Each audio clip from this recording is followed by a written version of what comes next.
And welcome to the Glacially Musical Podcast.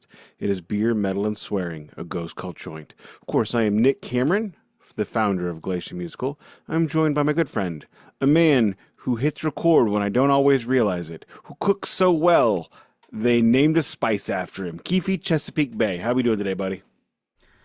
Um, I'm good. I'm a little subdued on some bad news. It's been a bit of a rough week, but I'm glad to be here. This is the YouTube happy hour. That is correct. For those of us who are joining us for the first time to hear about Metallica's Kill 'Em All, thank you very much. Here's how we do this each week. I check my hair while I'm talking. We do a greeting, which we've done. Next is a beer check, then a vinyl check, news check, shirt check, meat of the day. And again, the meat of the day this week is Metallica. Kill 'em all. If this is your first time, you are definitely going to want to be here for next week's Ride the Lightning. Ride the Lightning is when this series is really going to turn hot. So make sure you hit like and subscribe so you don't miss out. The Glacially Musical Beer of the Week is Emmett's Brewing World's End New World IPA. I picked this up in Chicago when I was seeing the Rolling Stones. And I've got one left. I have no more, and I have no ability to get more. I'm going to pour it into my Ellicottville Brewing pint glass. Finger fudge pour. Nicely done. Thank you. I too have a beer check. Actually, I'm in mourning, so I'm gonna drink a Dale's Pale Ale by Oscar Blues. If you don't like Dale's Pale Ale, there's something wrong with you. If you don't like Dale's Pale Ale, you might not be a Unless you're person my I want to be wife. friends Unless with. you're my wife. Because, I mean, she's fine for her. She's allowed finger fudge pour, but I can't wait, so I'm gonna just sip this from the can. Cheers, sir. Cheers, finger fudgers.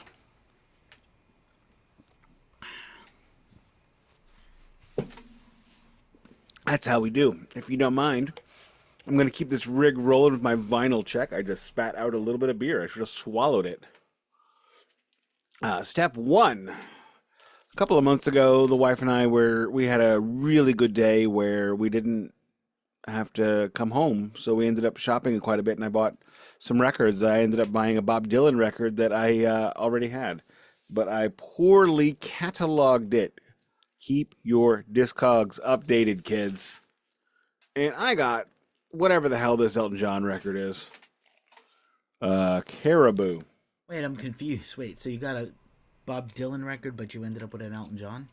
I got that too. I mean, Oh, I didn't check it because I already had it, and it yeah, didn't feel right to check a record I already had. I mean, we've never really discussed that.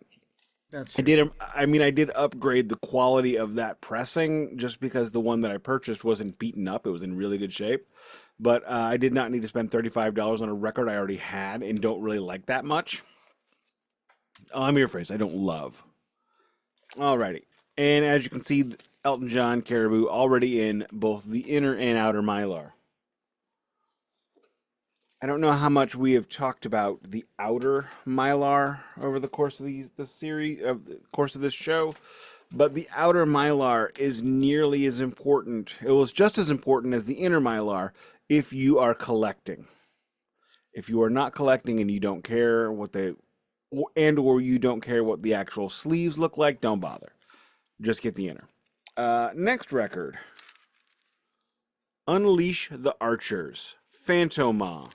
Finally, I got me one of them Unleash the Archers records. Just a black pressing. Got this off Amazon. Nothing special. About 20 bucks, 20, 25 bucks. I don't remember what Elton John was. So the Unleash the Archers is one of the most controversial records of the year because they used AI to do the artwork, and I don't they care. took a beating. Well, I think it looks better than the Deicide record cover that looks cartoonish and The crappy. Deicide record cover looks like a fart with blood in it. I mean, let's Glenn, call a thing what it is. Glenn made it and he loves it.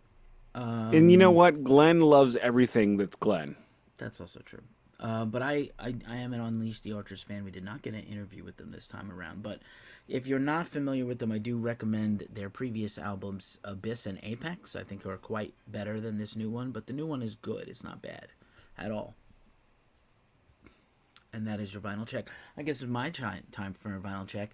Continuing with Record Store Day, Black Friday 2023, I have Nas, I Am the Biography. This is a greatest hits, not greatest hits, this is a B-sides and extras compilation.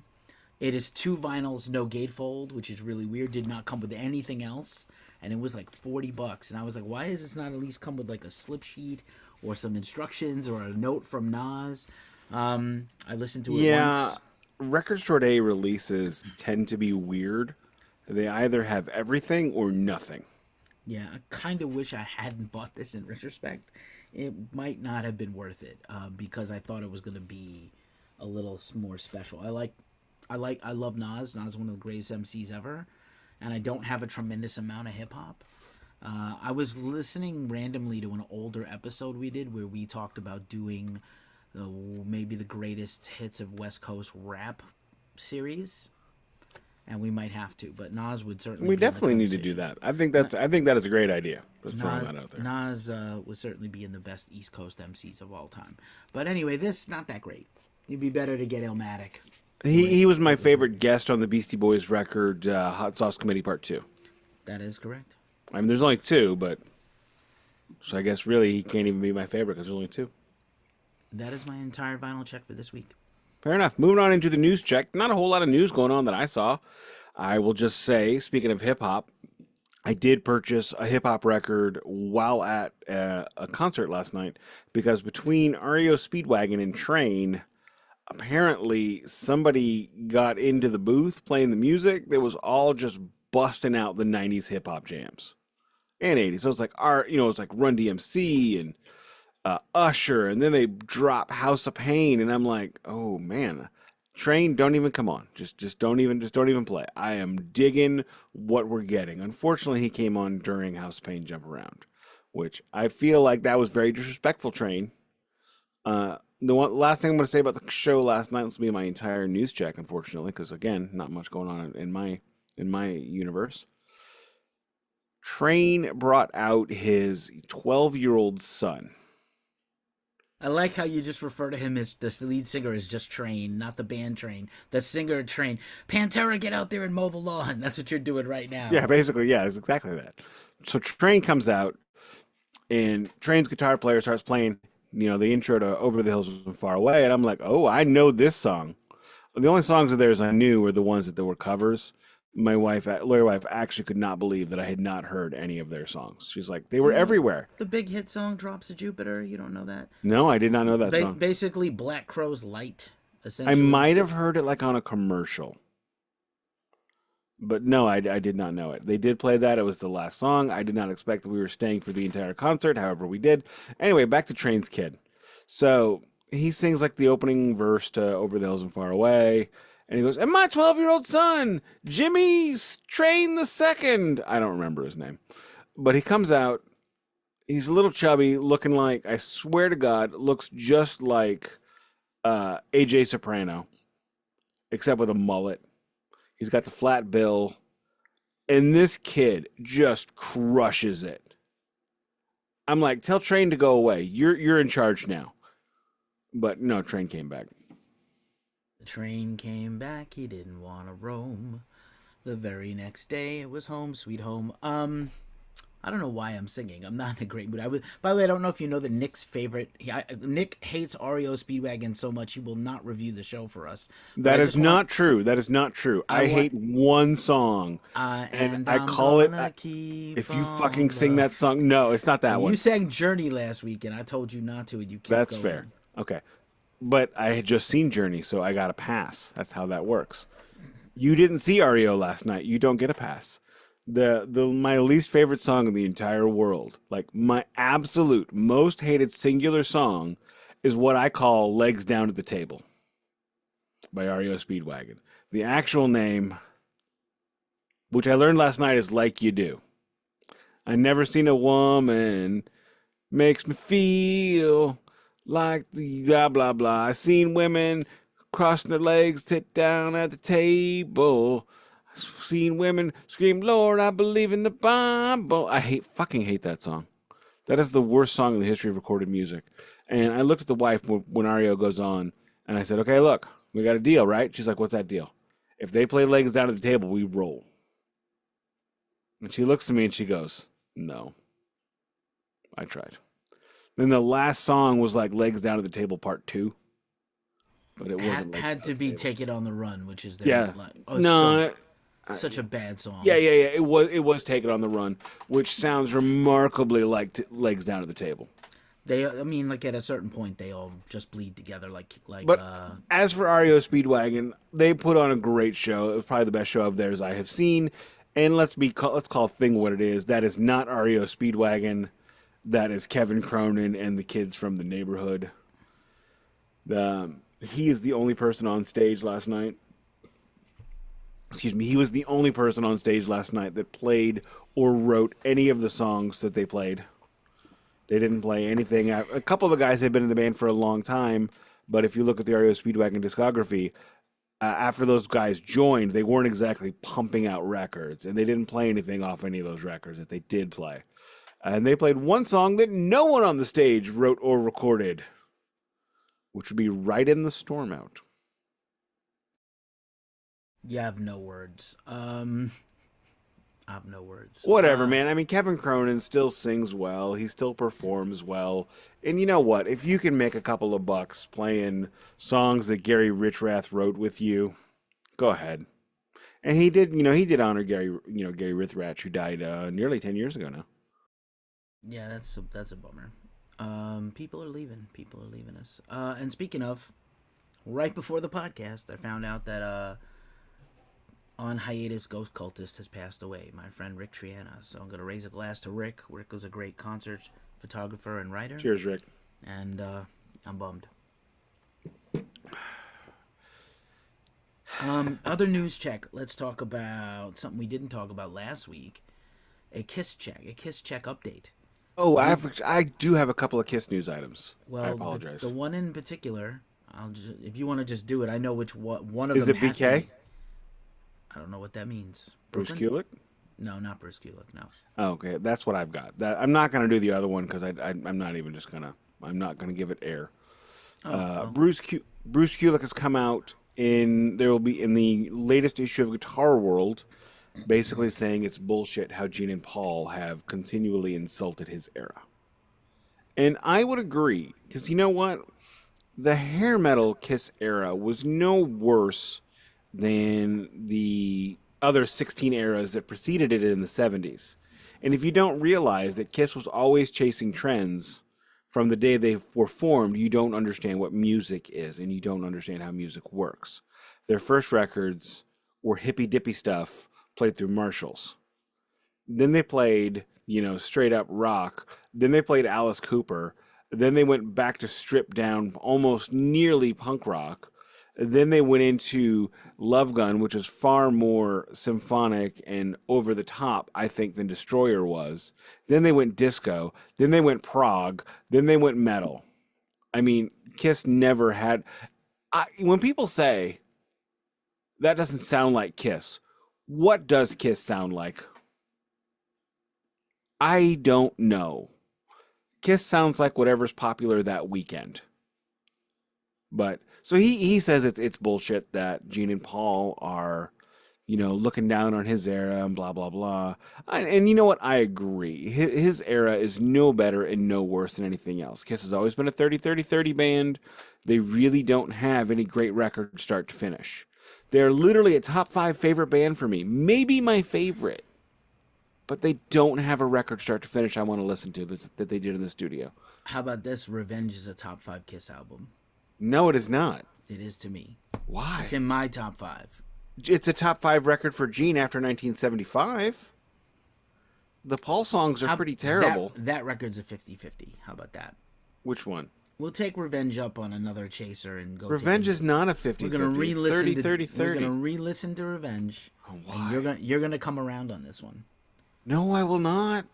Anyway, the other bit of Kiss news that's actually, I mean, I don't know why they're shitting on Bruce, and Bruce is an interesting place. They have always shat on that. They shat on Bruce in they a didn't. home video They, documentary they that Bruce was a part of. they weren't making any money back then. I think that's why they don't like that era. They were lumped in with everybody else who surpassed them. But like Kiss is Kiss. Kiss. One good thing Kiss can celebrate is "I Was Made for Loving You" has joined the Billion Streams Club. My With least a favorite song. B. That's With a my B. favorite song off that side of. Wait, no, it isn't. It's nobody's favorite song.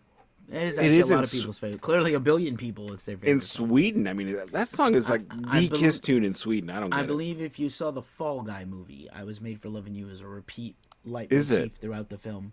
Like the And real version or the one I hear at the casinos from time to the time? real version and a bunch of other versions that Because I've never heard there's a before. version I've been hearing a lot of. It's like a mashup That could be from the Fall where Guy. it's like Paul singing the chorus and then somebody else singing Oh, the verses. no idea. Speaking of long-running successful bands, Metallica joined a. We're about to talk about Metallica, so we might as well do some Metallica news. Man, I hope they make it. They might make it someday. They're a pretty cool band. They're pretty neat. They might get out of the garage. Not if James has anything to say about it every night at the end of the show. The Feels like Kill 'Em All. Feels like our garage. The Black Album is now the fourth longest running album on the charts with 750 weeks. Wait, on the it's Billboard never charts. left the chart? I don't want to say it's never left, but it's spent a total of 750 weeks. The three albums ahead of it are Bob Marley Legend, Eagles Greatest Hits, and something else, probably Led Zeppelin. Or Pink Floyd, Okay. Dark Side of the Moon, sorry. That is 60. No. Okay, hang on. 750? 2 weeks. Weeks. That is 14 years. So it has spent 14 years on the Billboard charts. That is So, amazing. Not consecutively, but 14 years total. Yeah, I think Dark Side of the Moon did like 20 years And consecutive. and it still sells like 6 to 10,000 copies, physical copies a week. People are discovering Metallica and buying a CD or a vinyl or a cassette. What? Speaking of Dark Side of the Moon, if I could go to my shirt check now, I am wearing my cool psychedelic Pink Floyd Dark Side of the Moon t-shirt, which reminds me of The Wall. So I've got everything I love. And it's got a little bit of Yellow Brick Road. Dark Side of the Rainbow.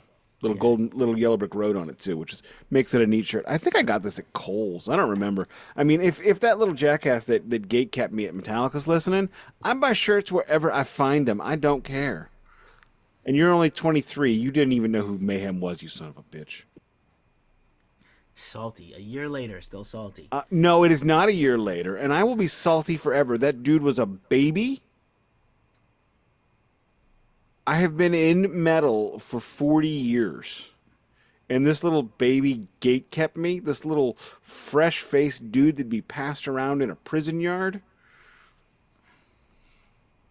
Okay. I'm still salty. I will continue to be salty. Do you see what my shirt is? Yes, I do. Your shirt is something Metallica covers on on the regular. Right. Not for this album, but eventually. Misfits, just a general Misfits green logo. Logo they stole, the gray ghosts logo, the red ghost, or whatever it is they stole. I think that's a pretty good wrap on all the departments except the meat. No.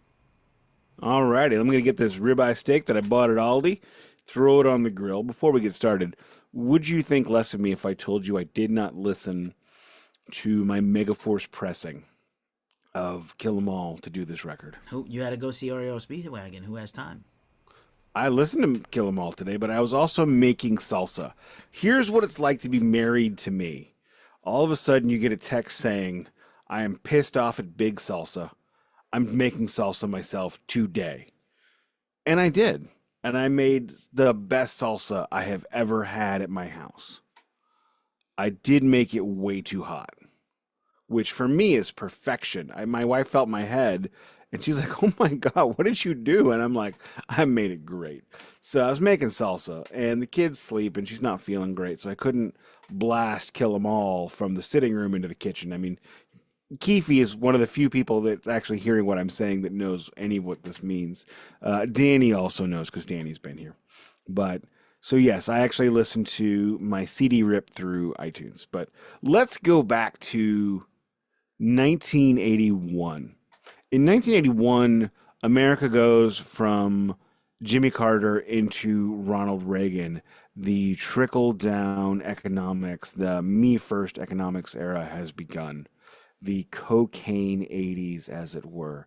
And the boys in Metallica might have done a little bit of cocaine across the years, might have even written a little bit about that cocaine. Also, there is a cocaine supply overage in Colombia right now. So if you're buying cocaine, you should be getting a discount. Haggle with your dealer. Always buy on replacement cost, not current cost. Replacement cost is cheaper right now. So 1981. Now, 1981, we are about 2 years from hip hop crossing out of New York. We're about 4 years from hip hop leaving the West Coast. We are about a year and a half away from heavy metal meaning something other than that Born to Be Wild song and the heavy metal thunder. We are so close to heavy metal not being an insult. So if you're listening to this podcast and you think hair metal is an insult, just remember, so was heavy metal. Embrace the name, live it, love it, pray it. Live, eat, pray, love it. Whatever. I don't know. What's the name of that movie with Julia Roberts? That's that it? Okay, I nailed it. Nurture, gather, whatever crap you got on your walls in your kitchen. That's what hair metal is. Enjoy it. I enjoy it. I love fucking hair metal. I saw Def Leppard last week and it was amazing. Last week? Week before last. I don't know. Whatever. Anyway, so, but what happens, and I'm going to throw this over to Keefy because Keefy was smart enough to bring in the albums of the day. Now, normally we would do the albums of the day of the year of the album we're talking about, but we're moving backwards. Actually, I'm gonna pause on that. I'll get back to you. But in 1981, two people meet. So a Danish tennis player and a religious fundamentalist go to a bar. And Metallica walks out. What the fudge? I mean, have you ever seen a picture of Lars in his tennis outfit? It's terrible. I think they met at a 4th of July party, technically. It's a figure of speech, Keefy. Yeah. And I think James's parents were the fundamentalists, not James. It's a figure of speech, Keefy. Can you give me some poetic license this week? Yes, you have all the license always. Go right ahead. You just actualied me. I often do. Sorry. I don't think you have that. I don't think you have that authority. Ouch. Anyway, so as everyone who's ever listened to Metallica and who's ever followed Metallica knows, James and Lars met through a newspaper called What Keefy? I didn't know you were going to call on me. The Recycler. Thank you, The Recycler. How do they find each other, Keefy? James answered Lars's ad. Oh, as James put it, every week he'd go to The Recycler, go to H, heavy metal, and there was Lars. And so eventually they called each other. And around this time, Lars convinces Brian Slagle of Metal Blade Records, hey, I know you're putting out a compilation record. If I can get a band together and record a song, can I be on your record? And Brian Slagle, and this is just my personal theory. It's not a theory. Theory is the wrong word.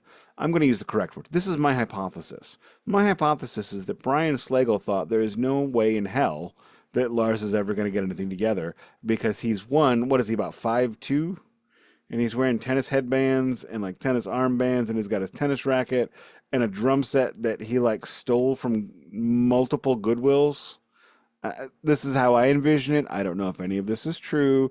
Don't sue me, Lars. I'm not stealing your music. I'm buying your music every week. I bought Lulu multiple times, sir. So you can't sue me out of respect. So where was I?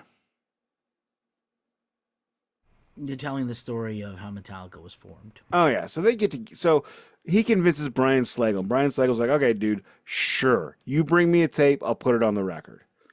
And that's when Lars kicks it into overdrive. One of the things about Lars Ulrich, and you can say whatever you want about this man, and I'm going to insult him about 30 to 45 times per episode, even though I love him dearly. Love this man. He's one of my favorite people in the whole world because he has kept Metallica moving forward.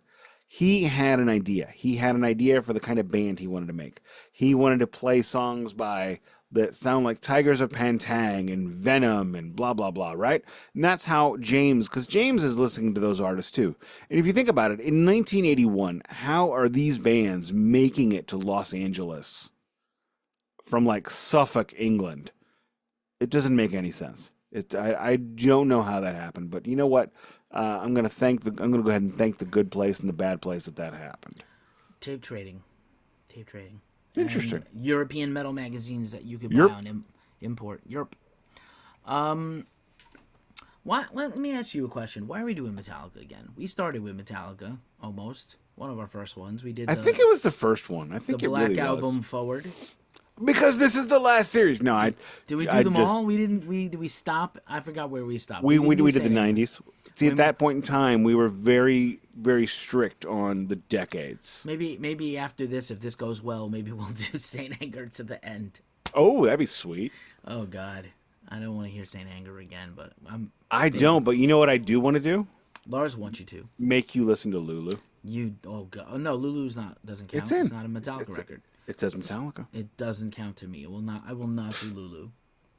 You did it anyway on the DMA. Yeah, Duncan did it. Duncan was strong enough. Duncan suffered, so I don't have to. Duncan loved it. He bought it. Oh God. You know why? Because Duncan's smart, and he was right. He's not right. He's wrong. He's wrong in the head.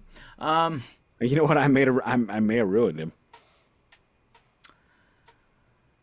Why are we doing this? Why are we doing Metallica Metallica? series? Because Again. one of the things about this show that I love is our ability to dig deeply into the material and pull out ideas and thoughts that maybe we haven't talked about. We did discuss Metallica's Hit the Lights on the Metal Massacre album we did, on the album you were very kind enough to send to me, and I still appreciate that every day when I think about it anyway. And we talked about that quite a lot in that episode because that was the most important. Frankly, that Metallica song is the most important part of Metal Massacre. But we have Metallica touring the backhand of the 72 Seasons tour, and quite frankly, I really do believe this could be it. You know, go out while you're on top. The Police did it. Other people did it. Maybe there's no need for them to keep going. And I think if they do stop, they're going to stop. And I don't mean Metallica's going to stop. I mean everyone in Metallica will be done. Perhaps not Trujillo because he's kind of a journeyman as it is. But I think the other three guys, I think once Metallica stops, James, Lars, and Kirk, I think they're done. I think they're completely done with music because how could they do anything else? So, and I think that the story of this band is interesting because in 1981, I guess more appropriately in 1983, they have one of the most culturally diverse metal bands in the world. Because Kirk Hammett is Asian. Lars Ulrich is Danish. That counts. I'm getting faces. That counts. I think He's not white. Kirk is part Filipino, but he's That's also not white? Scottish and Irish and other things. So I get what you're saying. It's a multinational origin. I mean, at this point, like Lars also lived in America for quite a few years, and Like 5 years at this point, I think. yeah. I know But what you're saying. I mean, we are still talking about a United Nations of people, especially now if you consider Robert Trujillo. Less so than Slayer, who has Tom is from Chile and Dave is Cuban, I think. Is he? Yeah, That's pretty cool. it's pretty cool. I get what you're saying. I think like obviously, look, it goes without saying that this is a hugely important era, the formation of Metallica. People know the story. To get ready for this series, not only did I listen to Kill 'Em All, I watched Murder in the Front Row again, and That's a good and I've documentary. been watching a lot of Slayer and Anthrax concert movies on Thunderflix. So Correct me if I'm wrong, but Murder in the Front Row is the documentary where James discusses being dressed down by Bill Graham. yes, Great moment. it's a Great great, moment. yeah. Well, like, don't trash your, someone's got to use this tomorrow. Learn how to be a professional. And he never did say, like, Bill never apologized to them. Like, they apologized to Bill, sort of, but he never. The way he described it was he said they apologized without saying they did. And you know what? Metallica at that point in time was nearly nobody. And then I So guess for yeah. years after that, Bill would call some of the members of the Metallica crew and be like, "How's James doing these days?" He's like, "Oh, they'll make it someday." While they're all over the world. Well, I mean, it's interesting to think about, and I mean, we're going to do this a little bit differently, but it's interesting to think about. They record their second record in Denmark, and I'm jumping ahead in the story, but for Kill 'Em All going forward, they had two record labels. You had Megaforce in America, and you had Music for Nations in Europe. And Music for Nations actually footed quite a few bills. They weren't just a distributor throwing their name on it. So that's pretty cool. But let's roll back to 1981. Do you Well, I think have. you mean three, because No, technically, I mean one. I why? specifically mean one. I want to start here. Why? I want to start at the Genesis. So I've got But the 1981's. album came out in three, I know. so like we I usually do want to the discuss, album. but I want to discuss. I want to take the temperature of the world at the formation of the band. Sure. We can discuss. I'll just No, roll go through a ahead. couple highlights. Let's see if you've heard of any of these bands. Little small bands. AC/DC for those about to rock. Accept, Breaker, Anvil, April Wine, Black Sabbath, Mob Rules featuring my favorite Black Sabbath song, Sign of the Southern Cross, Blue Oyster Cult, Budgie, Graham Bonnet, Alice Cooper, Special Forces in the Blackout period, Def Leppard, High and Dry, their best record, even though it doesn't feature sexy ass Phil Collen. Sammy Hagar, Standing Hampton. Neither of us are big fans, but we can't avoid. Iron Maiden, Killers, Heavy Metal, the soundtrack. Joan Jett, Bad Reputation. Judas Priest, Point of Entry. Kiss, Music from the Elder. Loudness. Motley Crue's debut, Too Fast for Love. Motorhead, No Sleep Till Hammersmith. Ted Nugent, Intensity in 10 Cities. Great title. Hate that guy so much. Want to punch him in the dick.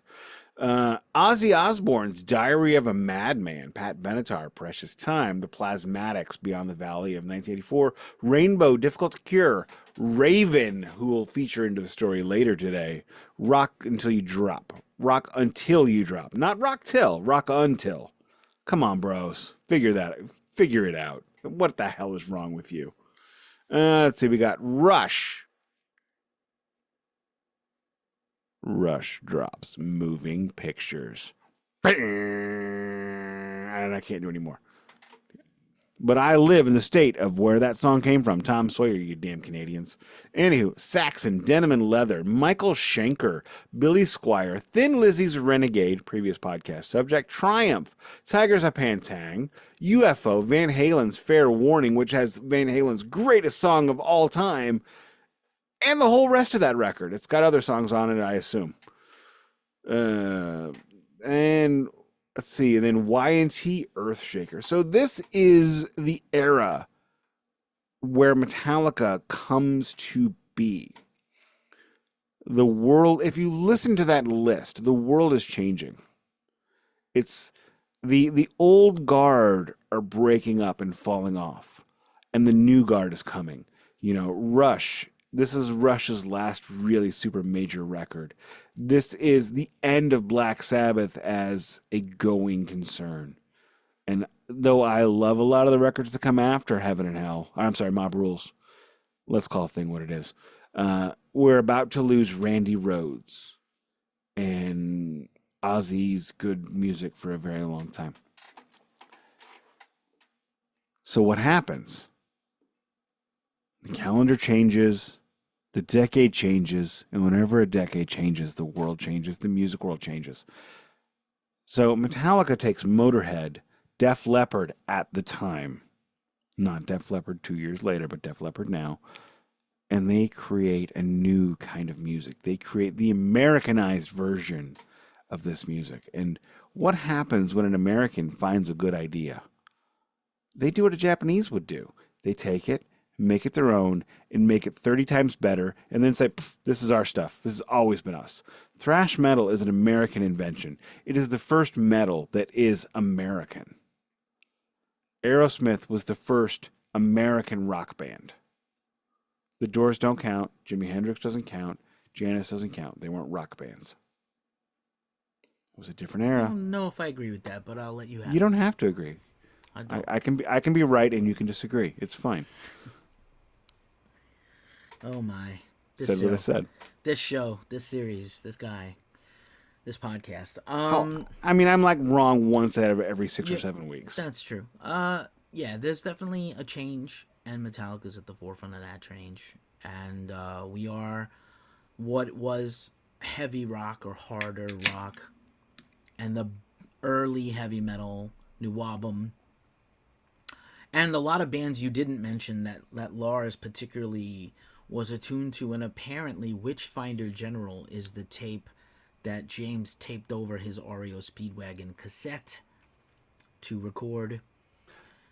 REO Speedwagon wraps it up. All right, we're done. We're done. Thanks to REO Speedwagon sucking, we got James Hetfield and Lars Ulrich to come together and make Metallica songs. Interesting. You know, I mentioned Aerosmith. James Hetfield referred to Aerosmith as his number one musical influence at this time.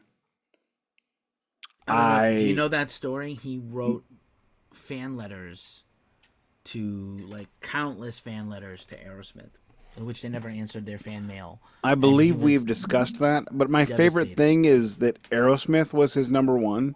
I hear zero Aerosmith in anything he's done. I disagree. Really? I think, yeah, a lot of riffs, Gibson Explorer guitars. He loves Brad Whitford. Who played Gibson Explorers in Aerosmith? Brad Whitford and Joe Perry sometimes, yeah. Sometimes. Look, if they don't do it, when I see them this year, providing that actually happens, I'm only about 50-50 on that actually happening. Yeah, if they don't play one, we will agree that I'm right and you're wrong. Deal? Sure. Because if they don't do it on this one random day in 2024, they definitely didn't do it in the 70s. I'm gonna already say you're gonna win because Brad Whitford is probably exclusively playing Fernandez guitars that look like Telecasters, and Joe Perry is a Gibson artist, and he's only gonna play Gibson Les Pauls. I would assume he would play his Gibson Les Pauls. Well, he got his Gibson Les Paul back from Slash, the famous one. And that is a 59. That is a 59 Tobacco Burst. Yeah. That guitar, yes, that is the guitar Slash used in the November Rain video. Yeah, it's actually all over Use Your Illusion 1 and 2. Is it? And then they toured together, and he gave it back. He gifted it back to him. And Gibson made a very limited run of that guitar. All of the 1959s, Gibson does runs of them if they can get their hands on them. And yeah, that was pretty awesome of Slash to do that, considering we're talking about a guy that 5 years earlier called Paul Stanley and be like, hey, can you tweaking his mind away? Can you get me one of them BC Riches that you got? If you're really interested, I don't know if you are. If you have the Max channel, or what used to be HBO, they did a show this spring with Jason Momoa. All right, Bro Dude, the most famous Bro Dude in the world. He's a big fan of St. Louis because apparently we bought way more of his vodka than anybody else. Or whatever the hell the booze is. Bro Dude, action star, loves rock and metal. Don't know if you know. And he did not. He has a series that's kind of like a commercial for his lifestyle clothing brand. But he went to the Gibson factory lab. He went to the Fender lab. He went to the famous bass guitar maker of Brooklyn, and he met with he hung out with Slash, he hung out with all kinds of people, and Les Claypool, and they talked about guitar stuff and how they make guitars and how they make guitars for them. And it's a really interesting couple of episodes. Again, you have to kind of watch Jason Momoa. Yes or no? Maybe not the best thing. I'm But not a big fan of Jason Momoa. I'm largely indifferent. He seems like a good guy, most but women like him a lot. He's very attractive. I like Scarlett Johansson. He was hit with the pretty stick. I will recommend. Speaking of ScarJo, I saw her movie. I saw the new I movie. saw Fly Me to the Moon. I saw Fly Me to the Moon on Sunday. It was really It was great. amazing. Amazing. She basically plays Don Draper from Mad Men as a hot woman. I would say a strong woman, but who is also hot. Yeah, and she has very good chemistry with Channing Tatum. I just wish Channing Tatum is the one person in that movie that I didn't believe. it's not believable. He's not charismatic at all. He's Great too, looking.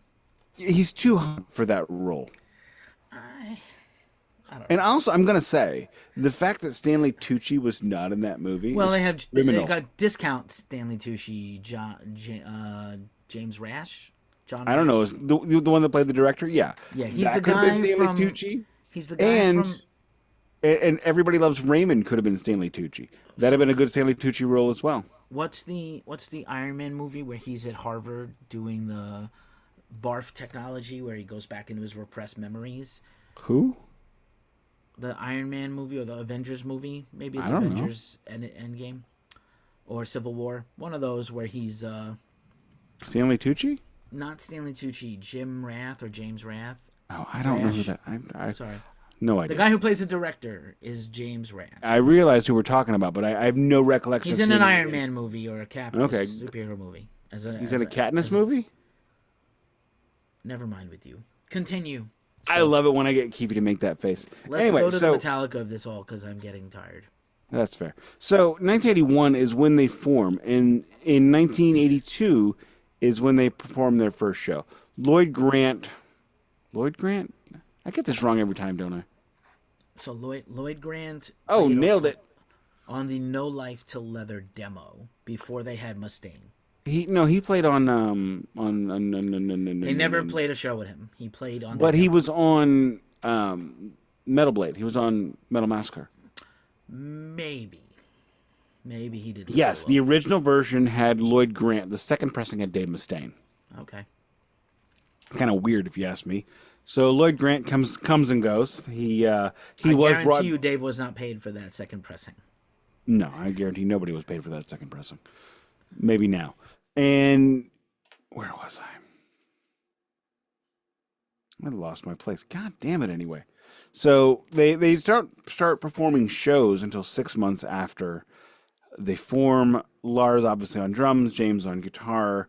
They go through some weird lineup changes. Ron McGovney, James's roommate, is in Metallica, and what I learned today is he is only in Metallica for about 7 months. From the first show to late 1982, when Metallica is playing, they first saw Cliff Burton playing at the Whiskey A Go Go, because Metallica at this point in time is based in Los Angeles. And every time they go to San Francisco to play at the old Waldorf, they would routinely go up to Northern California to play up there. They would always call Cliffy, "Hey buddy, hey man, why don't you leave that band and join us? We'll kick out this guy that we don't really like. James will find a new place to live." This is like James's roommate, whom James taught how to play bass. And I would have to think that Ron would know that this was not a permanent spot for him. I don't know. He did feel at the time kind of betrayed. Mustaine was bullying him, by the way, really hard. Mustaine didn't like him and didn't think he was good and was bullying him. Apparently poured bass into his pickups at one point and shorted out his Poured only beer, good you mean? bass. Did I say poured bass? Yeah, he said poured bass. I'm so tired. He poured beer into his bass pickups. So Dave Mustaine was being a jerk. Shocking. I know. Look, I'm going to say we need to fact check this. I know.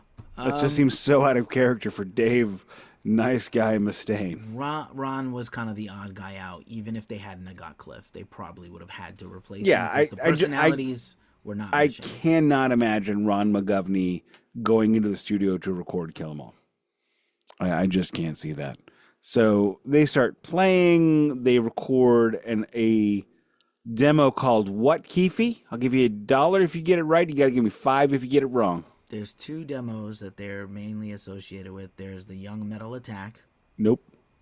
Power metal. Oh, Power Metal, sorry. And that's the third one. No Power Metal and No Life Till Leather. Yep. So Power Metal's first one they do. It's got 4 tracks on it. 4 tracks we all know that we will get to shortly, if not shortly enough. And then later than that, they go back in and do a few more, and they do No Life to Leather, which is 8 songs, which has everything but No Remorse and Metal Militia and the bass solo and one more. I want to say Seek and Destroy. I don't think Seek and Destroy was on No Life to Leather, but I could be wrong on that. I don't think so. Okay, so No Life to Leather is part of the tape trading scene, which Keefy alluded to earlier. And the way Lars described it many times is he would send out one to a studio, or he would send out one to a club or a radio station to get airplay, and that guy would send out 4. And then each one of those 4 guys that received it, they'd send out 4. So 6 months later, a man named Johnny Zazula comes into play. Johnny Zazula and his wife Marcia, without whom I don't think we'd be here today. I don't think Keefy and I would have met. So John Zazula and John and Marcia are responsible for this podcast directly. So thank them. Well, thank Marcia, because John unfortunately has passed on. Marcia has also passed away. Oh, has she? Oh, balls. Make a burnt offering of steak to the Zazulas, and then eat that steak. Cause don't waste it. That's just stupid.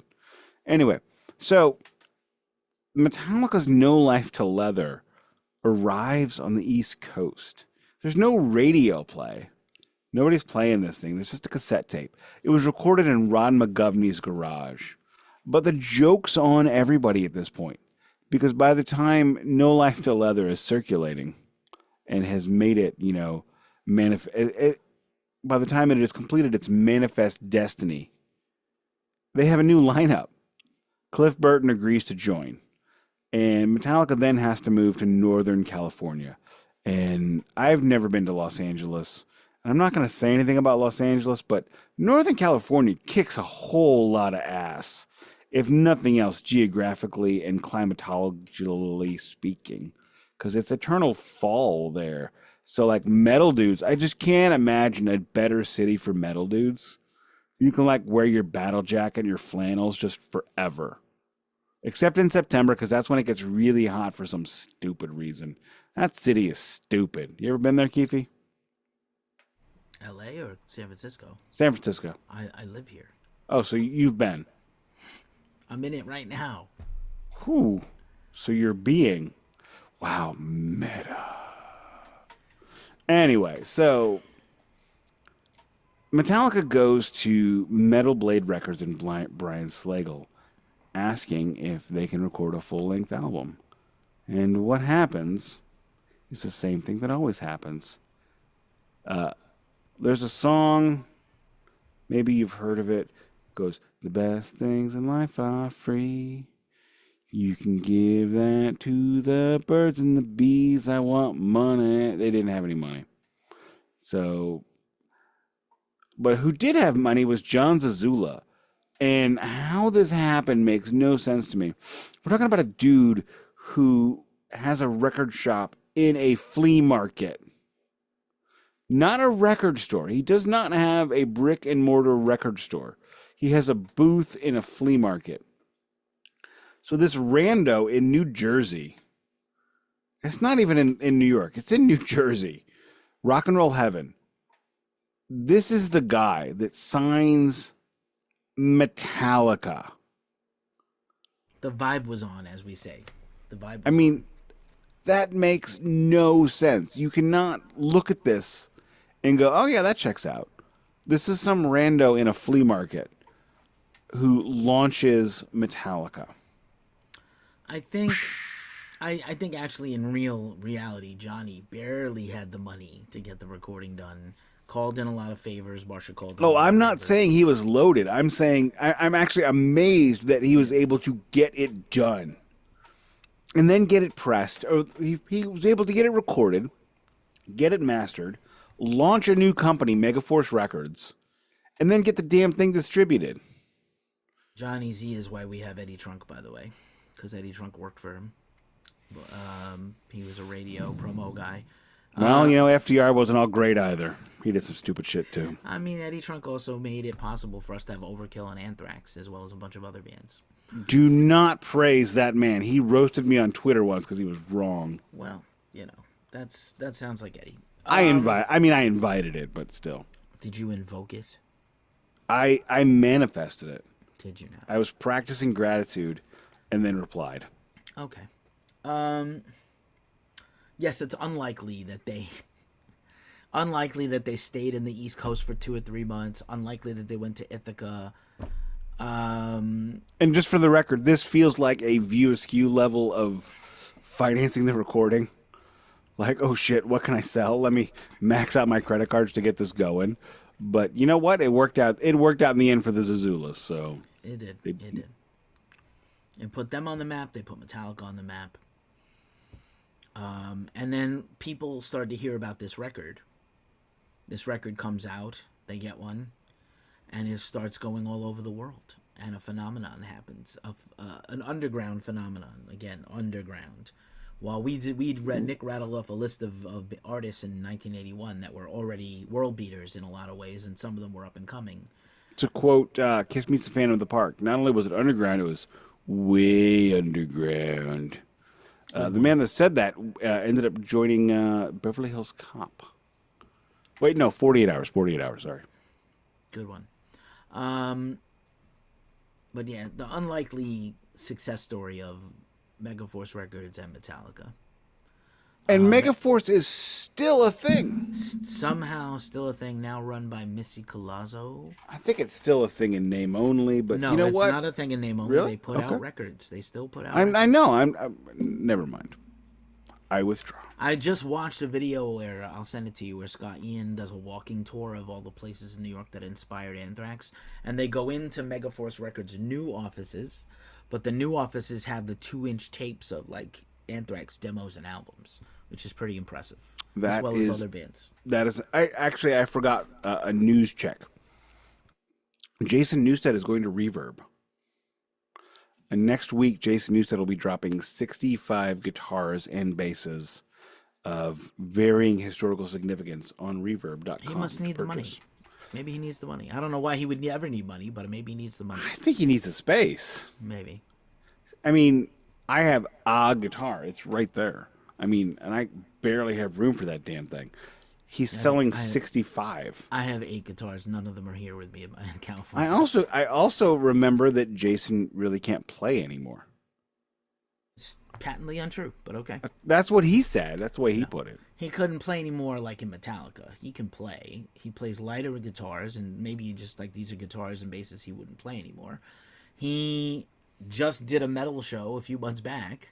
We'd like to see him come back. It's been a minute. I would love for him to come back, but I don't think that's going to happen. I think he does acoustic shows all the time, so I think he is. I think he is cashing out.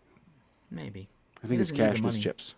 I think he's cashing his chips and putting those guitars into the world, hopefully for not exorbitant fees, but some of them are quite valuable. But what I saw, some of them are quite valuable. If he has basses he played on tour with Metallica, they're going to go for $7-8 grand a piece. Yeah, he has one that's a 10-string bass. Yeah, Metallica that collectors he used. are wacky. That he what? Metallica well, I mean, collectors yeah. are wacky. Any band collectors are wacky. Come on, it's cultification. Let's call a thing what it is. But there's a 10-string bass which he used, and you can see it frequently on A Year and a Half Live Metallica, and you can also see it in the 2 videos from that set as well. But anyway, moving on. Do you want to discuss the records from 1983? I kind of don't anymore. I want to just do the album. All right. Wow. I don't know if there's anything else you want to say about. No, I think we've. Curcio and Music America Studios in Rochester, New York, because where Pyramid Studios are. But they went to, they did the album with Paul, and originally it was supposed to be called Metal Up Your Ass, and then John said don't. Don't call it that. There is a version of demos. It's old Waldorf. Some of the old Waldorfers we were discussing earlier, which I had one of them on CD called Night of the Rivet Heads. There's a soundboard from that era which was recorded, and it is terrible. Do not purchase it. It is just awful. So that was called Metal Up Your Ass Live, and do not get it. I have had it in my hands multiple times, and I have never taken it out of the channel. I just flipped and just went nope. Yo, fair enough. Before we do the track by track, any pre-album thoughts? Just the fact that this record exists is awesome and surprising. Yeah, nothing really sounds like it before this. Nothing has No, this nothing. like there's song styles or heavy metal, new wave of heavy metal, but the speed and the aggression is what makes it thrash, and the Correct. guitar tone, and a few other things. Not Lars's finest hour as a drummer. Oh He's no. good to solid on here, Yeah. like competent. The star of the album is James. The second star He of the he album. Lars rises to competency on this And record. and then if you understand like the demo stages and if you listen to the bootlegs with Mustaine, Kirk doesn't really do too much to Nope. veer from the Mustaine script of the leads that Mustaine had put down for basically a year on most all these songs. So Kirk comes in at the 11th hour, records the solos as he learned them over whatever headphones. And I think this is why he didn't play rhythm for so long. I think it's just hard to double James. He's just a guy who's so good, it's hard to double Right. Well, him. and I think they just fell into a pattern. Like, oh, I'll record the rhythms. You just drop your solos in. We'll call it a day, and we'll get done quicker and make more money. Cliff was playing Anesthesia Pulling Teeth with Trauma, so he had already had that solo, and they put the Metallica part at the end, the whole band, drums, guitar, bass. Right. But yeah, Cliff, clearly elevates the songs. But So if you much. didn't have Cliff and it was just James Lars and McGovney or some other dude on bass, it wouldn't be as good, No, or it wouldn't. maybe not as iconic or memorable. But I think again the aggression and the speed for '83, I the think guitar if tone. you don't have Cliff on this record, this album goes nowhere. And we did the Exodus series, and we said that maybe Exodus was doing this kind of style already, but they didn't have an album, and they only Right. had demos, and nobody outside of the Bay Area and a few pockets of the rest of the world even knew that Exodus existed. So maybe Exodus was first because of Kirk and Gary, but nobody knew it. Correct. I would say that's probably true. But if you, I will say nothing else, and we can rock through the record at this point if you'd like. All right. The album begins with, as everyone knows, the rev up of Hit the Lights. 4 minutes and 17 seconds of pure heavy thrash metal. Not too much to say. It's not the most remarkable song, but it's nostalgic now because it's the first song on the album, and it's about being in a heavy metal band. Literally, it's about playing Yeah, live. this is literally the worst song on the record. It is. They're leading with their worst foot forward. And you know what? That's fine because it's not a bad foot. Don't get me wrong. But I think for you and I, when we hear this, we hear more nostalgia than we do music. Said what I said. Rolls on into God damn it anyway. Rolls on into the Four Horsemen. Now, the Four Horsemen is. I'm sorry? Okay. The Four Horsemen is the best song on this record. It's got the best solo. And yes, I know he just did exactly what Dave Mustaine did because I've heard what Dave Mustaine did on the Mechanics. James changed the lyrics, "Thank you, Jesus," from "You make my drive shaft crank," and "You make my pistons bulge," and "You make my ball bearings melt from the heat," Stop it. where he squeezes one of his ball bearings I can only in get order so to erect. get to that. No, what? Stop it. All right, done. Four Horsemen is great. It's long, and it has the Sweet Home Alabama part in the middle that Mustaine is responsible for. It's literally classic Mustaine songwriting to put a weird part in the chorus, after the chorus and before the guitar solo. And it's a pretty great song. I would not disagree that Four Horsemen is arguably the best song on the album. I might give it a tie with Seek and Destroy now. But, yeah, Four Horsemen is amazing, period. And Mechanics is not. Just that simple. Maybe it's played better, but it's not better. No, it's not played better. It's played worse. It's played worse because it is worse. You can't polish a turd. You just can't. You can only gild a lily. Motor Breath is third. A James Hetfield solo composition. It sounds like it. I don't know why Lars doesn't get a credit on it, but I guess James wrote it. It's pretty simplistic. One riff over and over and over. Later in Megadeth years, there's a song that eerily sounds just like it, called Fight for Freedom, where it's like literally the same guitar pattern and chords in a different key. And I wonder if, Dave has claimed that Metallica not only took the songs he's credited for, but a bunch there he's not. So I don't know if he felt like he owns Motor Breath also because he was on the demo or whatever. But Motor Breath is good to above average. I've had enough of Dave Mustaine. Let's not talk about Dave Mustaine. There's three more Dave Mustaines to talk about, so unfortunately not for you. All right, fair enough. Motor Breath is not the best song on the record, not the worst song on the record. It is, however, the most important song on the record. This is James Hetfield's Motorhead Worship. And when he sang this song, he sang it differently. And Lars told him, wow, that's great. Do it all the time. And that's how we got James Hetfield. That's not bad. Is what it is. The first single of the record is the next track. Yeah, because they got so much play. They did. Jump in the Fire, with its distinctive single artwork, by the way, of that demon guy. Still on shirts and albums today. Very cool. I have it. You have it. We both have it. Mustaine co-wrote Jump in the Fire. And it's got that string skipping. It's more heavy metal than thrash, for sure. Right? Maybe the speed of it makes it thrash during the verses. But Jump in the Fire's got that, like, very new album bop to it, right? Very cool bop. Like, almost a Maiden kind of... Yeah, I would agree with that. A sauntery riff. It saunters. Good song. Real good song. Very good song. Not played nearly enough anymore. Correct. I've never heard him play it live. I have. And there are a few songs on this record that I have never heard live that I would have liked to have. This is definitely one of them. Hit the Lights. Unfortunately, I have heard... Well, not unfortunately. Anyway, moving on. And we were happy to hear it. And now I'm going to do the next track. Bass solo. Take one. I wasn't done. I am. I'm not. I wanted to talk about the single. On the single, I'm roll it back, edit it out, Keefy. Omar, cut this. Omar doesn't cut shit. Anyway, so when they released the maxi single of Jump in the Fire with the artwork, the aforementioned artwork, the two live versions, air quotes, were not live. They were just different takes from the Kill 'Em All sessions that they added crowd sound to.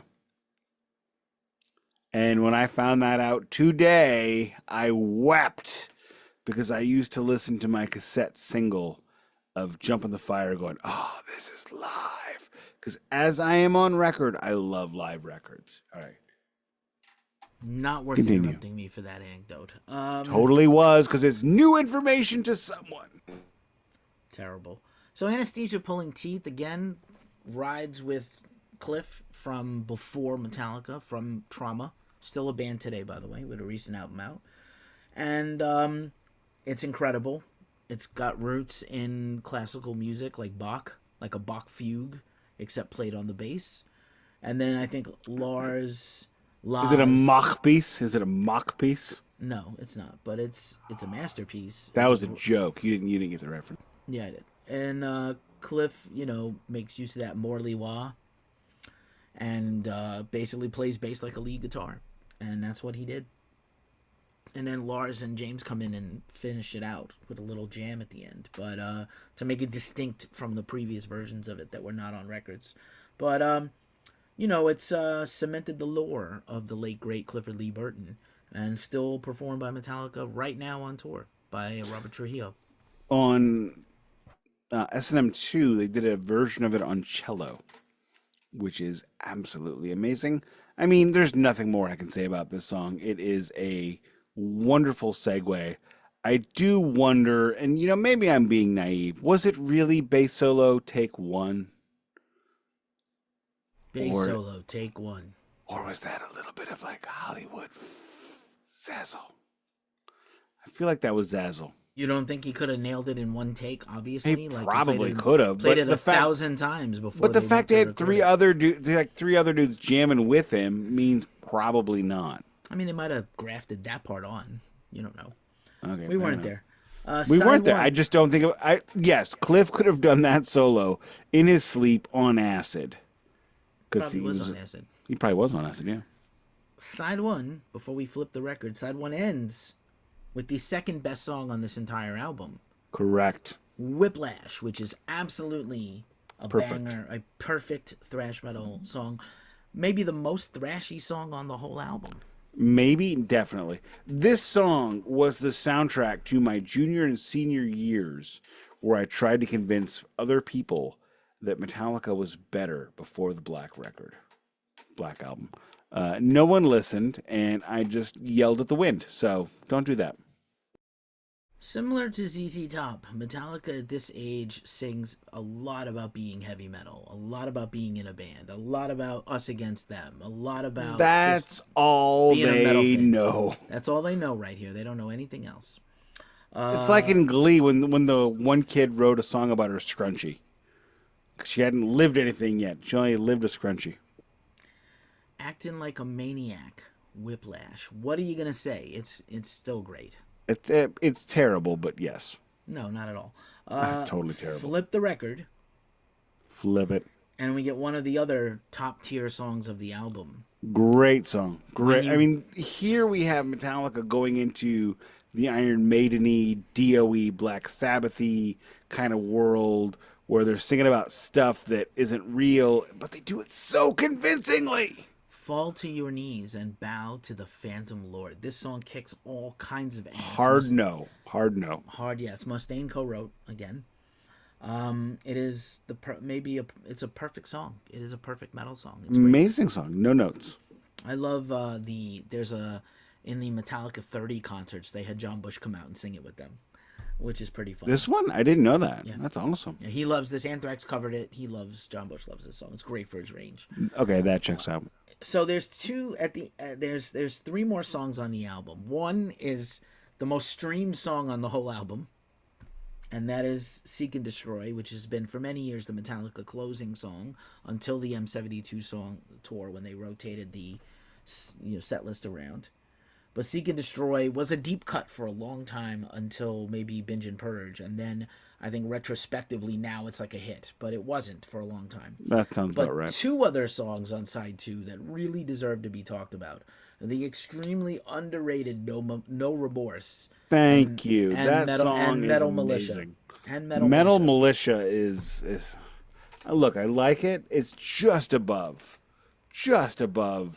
Hit the Lights. It's a light, yeah. Well, but they're both ragers, and I think They that are, but if you didn't have them, the album would be a little too. I uneven and not agree, as but not as when we thrash. move forward 6 months from now, they're writing much better songs. yeah, much better songs. And I mean, if we're talking about these songs, and we'll just leave those, we don't need to rub those songs, do You we? really don't need to say too much more about Seek and Destroy, do Okay. we? No, we're okay. We're not going to rub those. Remember when songs. we heard it live and we jumped out of our seats giggling? Time to like little go. girls? Time to go. You know what the best part about What? Seek and Destroy is? It's time to go to the car. Hey, are those the bouncing the inflatable soccer balls? Peace out to the escalator. There we go. All right. So The bat pole, Robin. Da-da-da-da-da-da-da. the thing about this record, so you have 1, 2, 3, 4 out of 10 songs that lyrically are not garbage.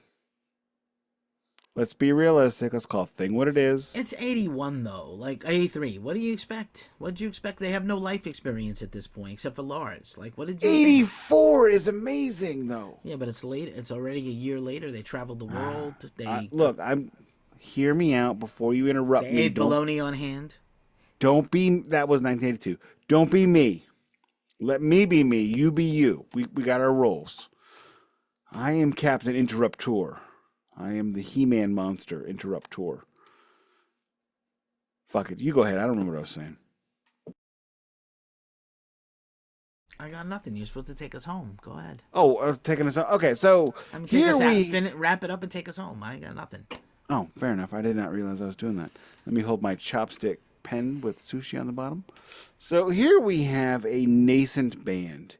And honestly, if you would go back and listen to this in 1983, I wonder what you would think. Would you think this is a band that is going to change the world? That is going to claim heavy metal as an American art form? That's going to be touring in Indonesia and Indochina and the Philippines in 5 years? It's crazy how big the blow up and glow up was. If you listen to this record in 1983, which I did not, I listened to Iron Maiden, I listened to Black Sabbath, I listened to those bands. I'm not saying that I was so far above the curve. I was not. I was 7, but I mean I was still pretty far above the curve for 7-year-olds. But I wonder what it was like for somebody who's 12, 13, 14, 15 to have heard this record and thought to themselves, wow, this band that sings about leather and lights and being in a metal militia, are they going somewhere? I don't know how I would think at that point. What I can look back is we have the nascent beginnings of a phenomenon. In a year, they're going to drop a record that goes platinum or goes gold on Megaforce Records, goes platinum on Elektra. And a year after that, 2 years after that, they're going to drop another record while they're touring in front of Ozzy Osbourne, hoping to God that Ozzy will come and sing Symptom of the Universe with them.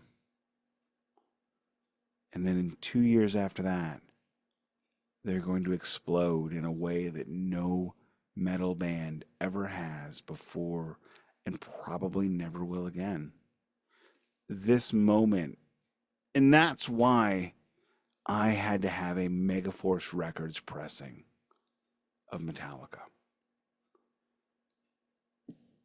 Honestly, my blackened pressing sounds way better because it's not beat up. It's in great condition. I got it new.